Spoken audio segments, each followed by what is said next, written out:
Nurturing, loving, industrious, and purpose-driven are some of the many attributes the Nigerian woman embodies.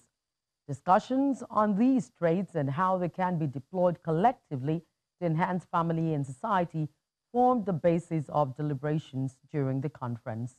The three-day conference has up to 3,000 women participating in plenaries, where resource persons lead discussions on various topics around the theme. This journey successfully. Some of the participants share their experience and the lessons learned. The most important topic I really found very, very topical was parenting in the digital age. And it has really opened the eyes of parents to the need of monitoring our children, you know, in this current wave of the internet, I mean the social media. Also, we've been told how to take care of our health, how to take care of our bodies, how to take care of our homes, and also how to, you know, how to effect a change in our society at large. We have been able to synergize in such a way that NGOs, government officials, government itself, and then we have local both women from the grassroots as well as those high-profile women have been able to come together to review the strategies that we need to do to empower Nigerian women. We expect that the women will push further in making sure they have economic empowerment, making sure they have something for themselves, making sure they look after their homes and they don't relegate themselves to the background in the scheme of things.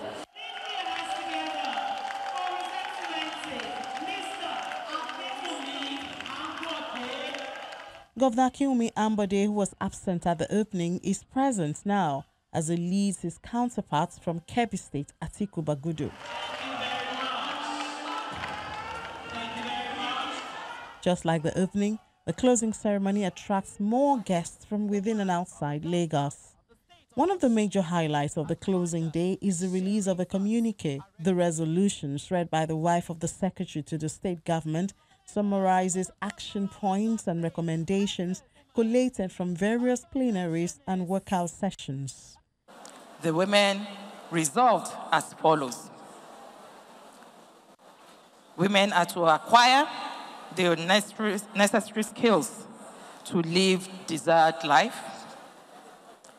They are to be brave, should not let failure become fear.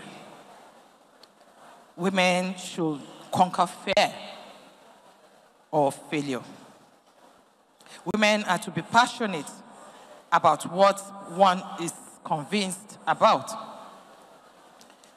You are to have the right attitude for a successful marriage, the choice of man and family, and by defining their goals, which should be shared by their partners. Women must establish a process of communication and interaction in marriage. They must develop perseverance by uniquely developing one's skills, one's willpower. Women should begin to plan for their retirement if they have not done so by assessing this situation. Women were encouraged to speak out and seek help when in abusive relationship or see others being abused. We were encouraged to know our rights under the law. The communique also covers women's health, welfare, and parenting in the digital age. Women should know that the goal of parenting remains the same, but methods must change in this day and time. They must understand that technology has become indispensable in our children's daily lives.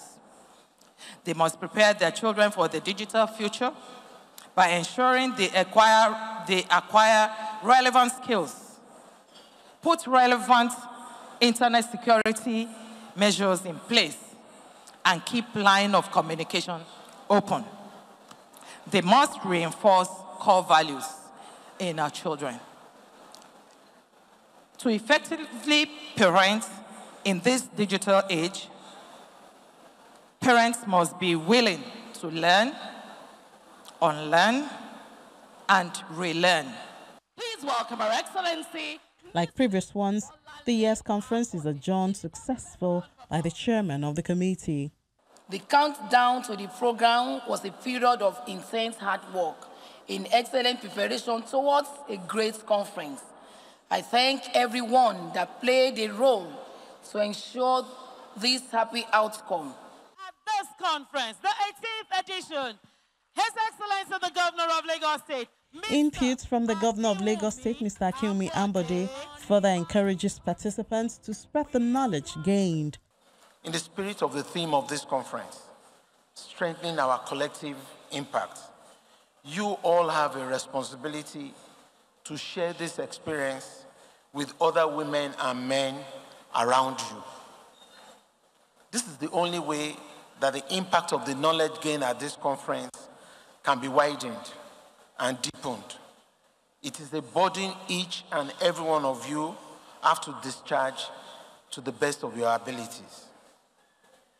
The government, no doubt, also has its own responsibility in terms of giving due and deserving consideration to the recommendations contained in your communique. I can assure you of our commitment to do our best in this regard.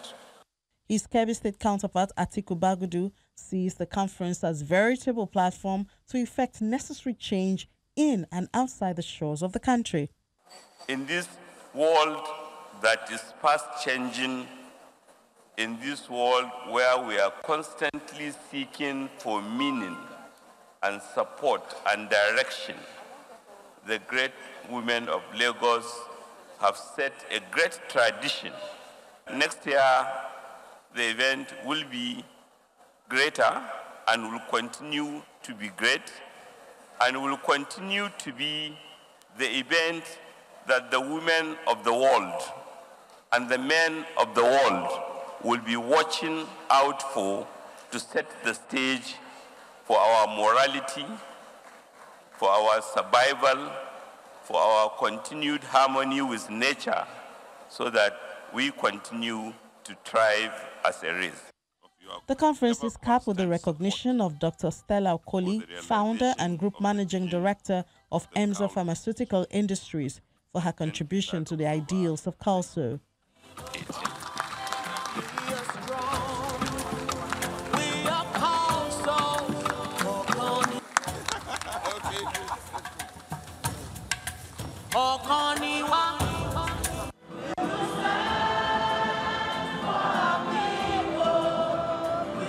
The Lagos Annual Women's Conference has served as a platform through which women at the local and national levels come together to strategize, brainstorm on best practices that will empower the Nigerian woman.